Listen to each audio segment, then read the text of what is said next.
Anandajit, you have vast experience in the sector.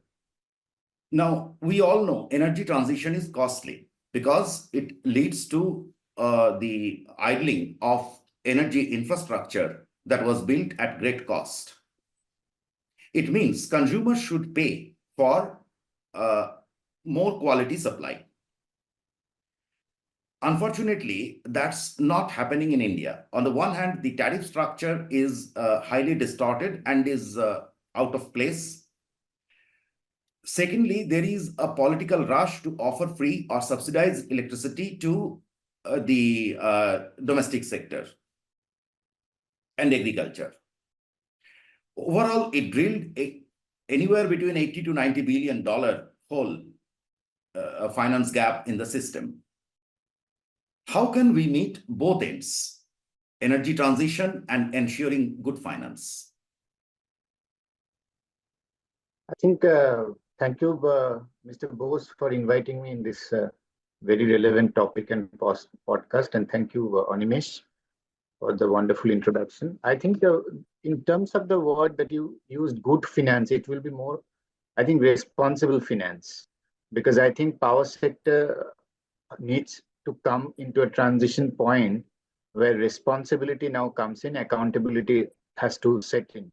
When I say accountability, that accountability is a function of efficiency. In finance, when we started our earlier work in 2002, 3, 4, in power sector finance, we used to do very simple calculations of debt equity structure, what is the basic IRR, what should be the rate of return. So if you go by those paradigms, you clearly see that the sector has diverted more and they're not aligning to those IRR and the regulatory asset goals, which were set up for the power sector. Now, one point is that we need to take some bold measures and steps. So time has come now where we need to restructure our regulatory assets. We need to reform the discom sector. Generation has seen reforms. Transmission sector also has seen reforms. We started in 1991, the power sector reform, and we all know between 1994 to 97, Odisha was the first state which reformed and created three segments. Unbundling. Transmission. Unbundling started in Odisha, and some of us were involved in then created the State Electricity Regulatory Commission. So we used to do the tariff petitioning.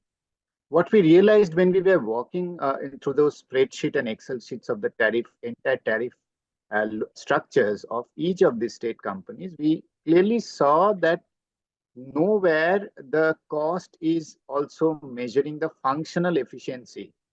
See, before we started the podcast, we were discussing that most of the people in this country think energy and electricity on the same word and the equivalent way. It's completely different. So if the moment you see electricity as energy, or the moment you see electricity as a commodity, your functional frame of bringing finance, how you will finance the sector also changes. Okay, so when you consider IRR as your frame of referencing, then IRR is balanced with the debt and equity structure, where we generally take for the cost of capital, where we add an uncertainty risk element in equity amount. But if you ask me personally, because electricity is a political economy and because electricity has a larger economic and development dividend, generally financing should not take into account of an IRR frame, but rather an ERR frame, economic rate of return. I have a question. I have a question here. I mean, let us take it to more, in terms of common person or common people do understand. Investors came in and invested in large quantities in thermal sector, right? They should get their return. And that is also a political economy, because if investor is injured, then there will not be many more investors. And we are not seeing investors really. The solar sector is government purchase guaranteed kind of stuff. So it is, financed. This is a completely different segment, but we saw private investment in thermal generation. They didn't get the return. we are not seeing any further. So my question here is that how can you meet both ends? We have to ensure that we are protecting the interest of the investors, because going forward, government cannot keep financing this sector.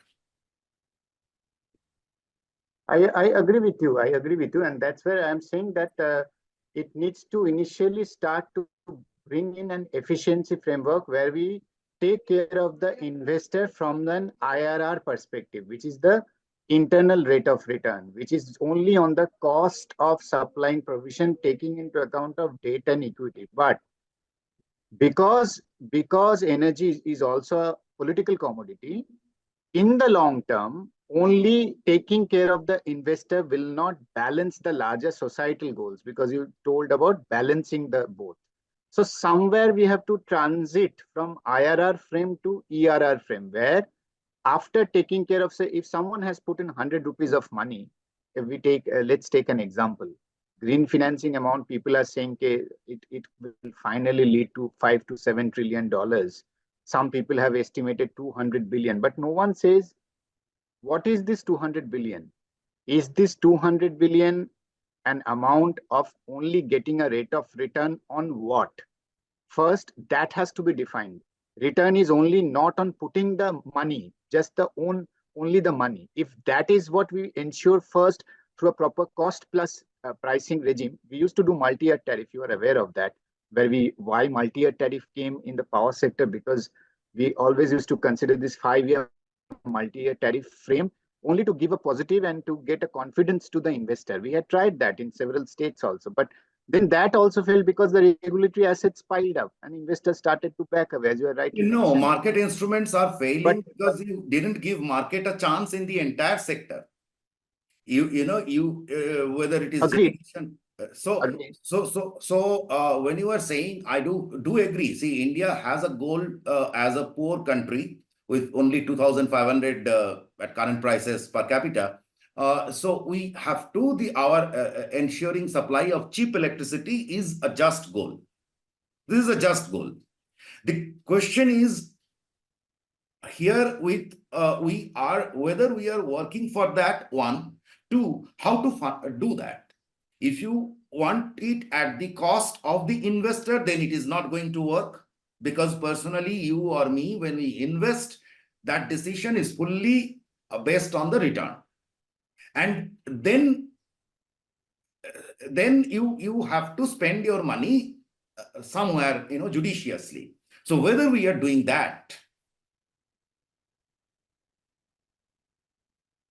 I think if you ask me, I will rather give a much more revolutionary option in this case. I think we need a kind of an act like Electricity Act 2003 is done, reforms that was supposed to be done.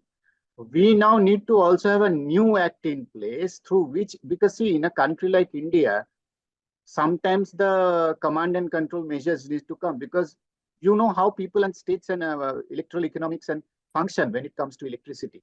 So unless and until you keep a law-driven massive change to bring a reform, I don't think this chicken and egg situation will be going to be solved ever.